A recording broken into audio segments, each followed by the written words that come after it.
What's up, Taiwan? I'm Erika Liu with news from here in Taiwan and around the world.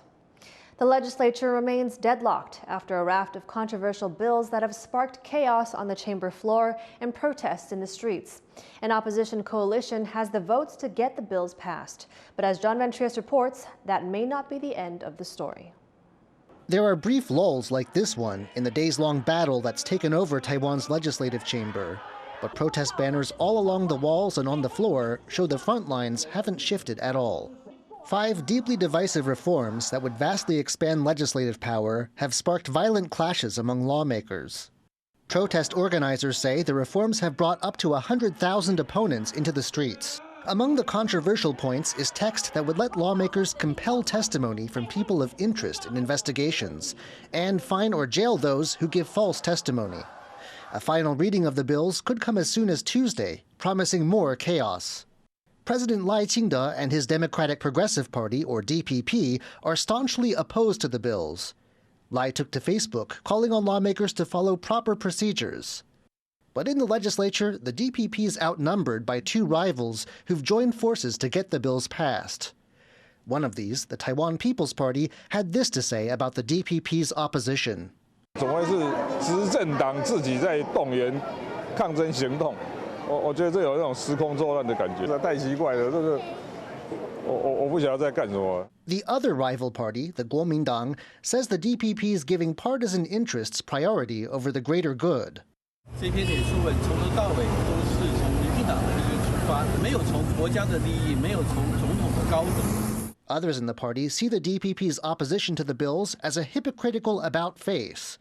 Lawmaker Wang Xiaoling wrote on Facebook that this kind of expansion of legislative power is something the DPP once supported. 这个法案基本上已经延宕了非常多年。如果这一次民进党党团认为这个法案有问题，不满意这个法案的话，他可以透过现行的制度，也可以申请释宪。 But the DPP says its opposition to the bills is well-founded, and in previous constitutional court rulings no less. 585讲得很清楚，立法院有调阅权的往前伸的调查权。国民党现在把五权变一权，这样的写法当然是违宪的。 The DPP says the legislature has no right to compel private businesses to testify or to hand out criminal sentences. And it says if the bills do pass, it will indeed bring them before the Constitutional Court for a ruling. The political turbulence these bills have brought may not be anywhere near an end. Kama Xu and John Van Trieste for TaiwanPlus. Chinese Premier Li Qiang and South Korea President Yoon Suk-yeol have agreed to resume talks on a free trade agreement and launch a diplomatic and security dialogue. The announcement came ahead of trilateral talks between South Korea, China, and Japan in Seoul on Monday. 한중 외교 안보 대화를 신설해서 6월 중순에 그 첫 회의를 개최하기로 하였습니다. 외교부와 국방부 당국 간의 2+2 대화 협의체라고 볼 수 있는데요. 외교부에서는 차관이 그리고 국방부에서는 국장급 고위 관료가 참석을 하게 됩니다. Chinese Premier Li Qiang said the two countries should work together to tackle common international and economic challenges. Li later met Japanese Prime Minister Kishida Fumio, the pair vowing to deepen regional cooperation between China and Japan. こうした努力の積み重ねにより日中関係を安定させていくことは日中両国のみならず地域や国際社会にとって有益なものである確信をしております。リド総理のご協力を心からお願い申します。To find out more about the trilateral meeting, Harrell Hughes spoke to Alessio Patalano, professor of war and strategy in East Asia at King's College London. This was the first trilateral meeting between China, Japan, and South Korea in a few years now. What did we see come out of the summit? So I think the first thing that we can observe out of this trilateral meeting is really the fact that the 3 countries have shown the willingness to sit around the table. Now, the key thing within this is also that the conditions for the meeting to take place are rather different from the spirit of the original trilateral meetings, because the original ones really focused on the pursuit of free trade agreements of sorts. Today is about very much almost the opposite. It's about mitigating a number of growing concerns that the three actors have, and in particular South Korea and Japan insofar as China is concerned, both in economic and security terms. The talks between the three countries largely centered around trade agreements. Were there any topics that were off the table? Our understanding is that the main, if you want, challenging issues concerning in particular developments around the Straits of Taiwan, developments around the Korean Peninsula, and in particular North Korea's behavior were all kept somehow off the main conversation. Now, that being said, these would be massive elephants in the room. So whilst you don't talk about them directly, I'm pretty sure that the conversations around economic and political dynamics linking the three countries could not avoid but making some measure of reference. Again, there were also bilateral meetings between China and Japan and China and South Korea on the side. What was different about those? Well, that's an excellent question, because there are very specific issues related to the bilateral dynamics. Of course, when in 2019 the last meeting took place, South Korea and China in particular were in a very different economic play. You have a situation in which China is a major competitor when it comes to key sectors of the South Korean economy.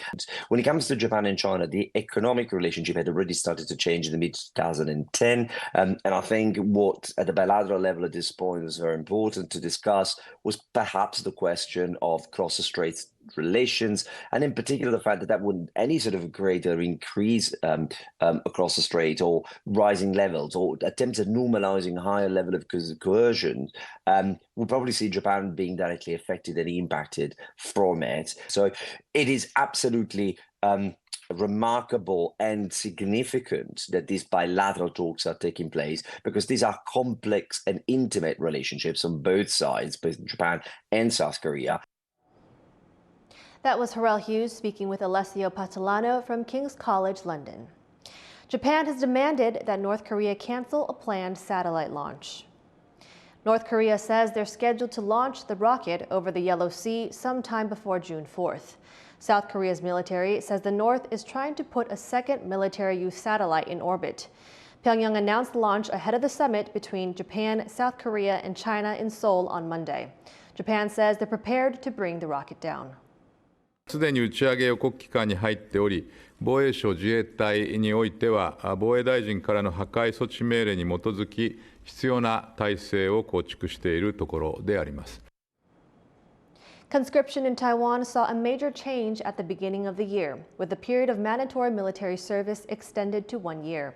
But the country's falling birth rate and low salaries on offer mean the armed forces may have to rethink their recruitment strategy. Chris Gorin reports. New conscripts undergo basic training in Taiwan. A government push to improve the country's military readiness recently saw the period of mandatory military service for young men extended from 4 months to 1 year. But the country faces a potentially more serious problem, a lack of bodies. In 2024, the number of men of military age available for conscription fell below 100,000 for the first time in years. By 2031, that number could drop to 70,000.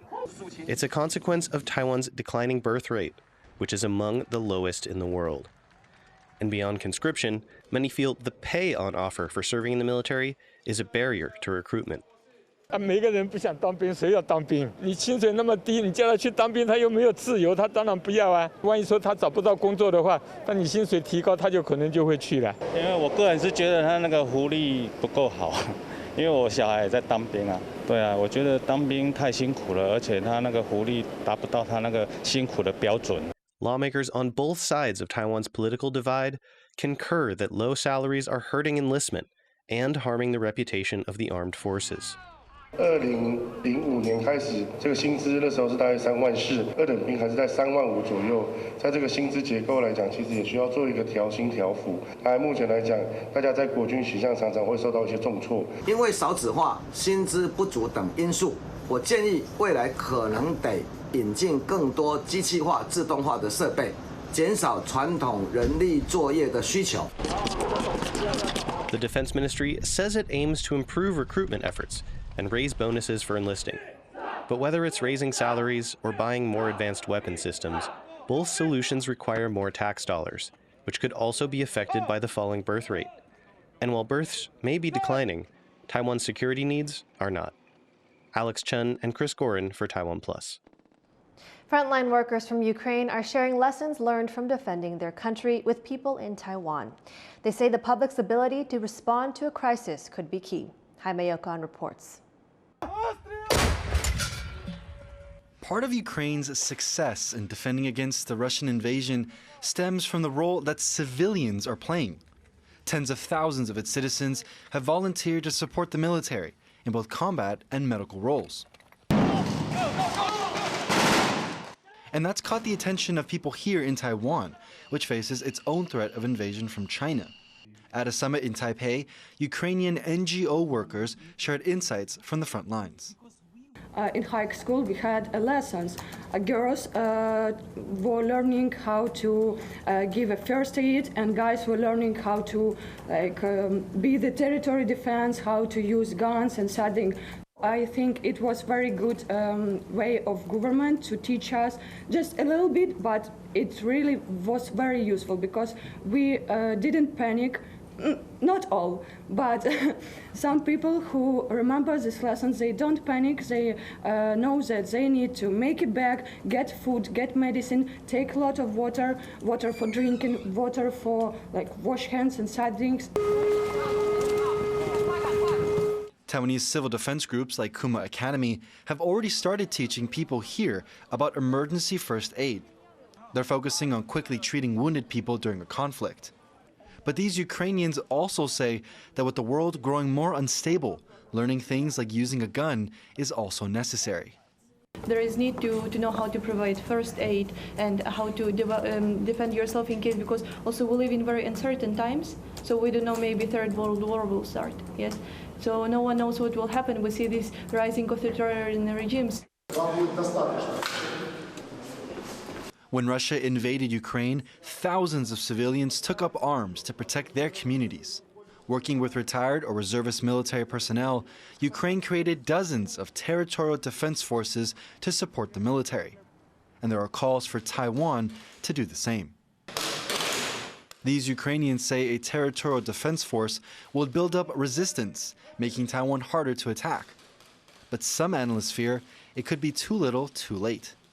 Things like reserve reform, creating a territorial defense force or a home guard, making training more rigorous, reorganizing the ground forces.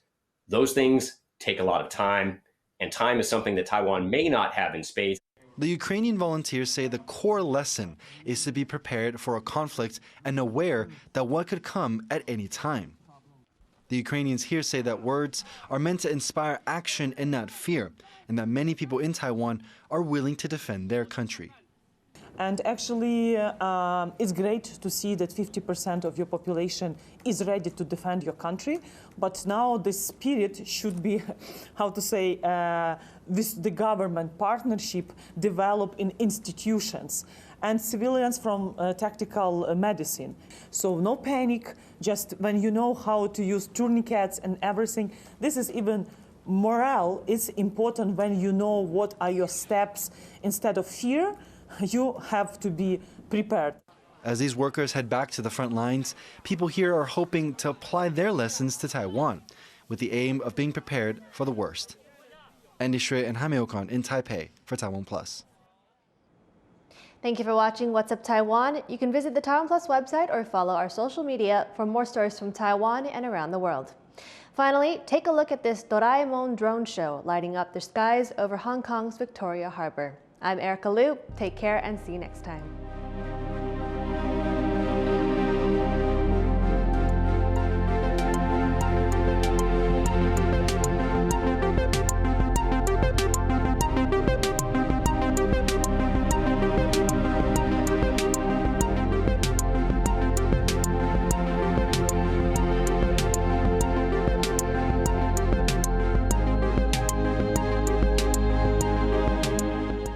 For more stories from Taiwan and around the world, please visit us at TaiwanPlus.com.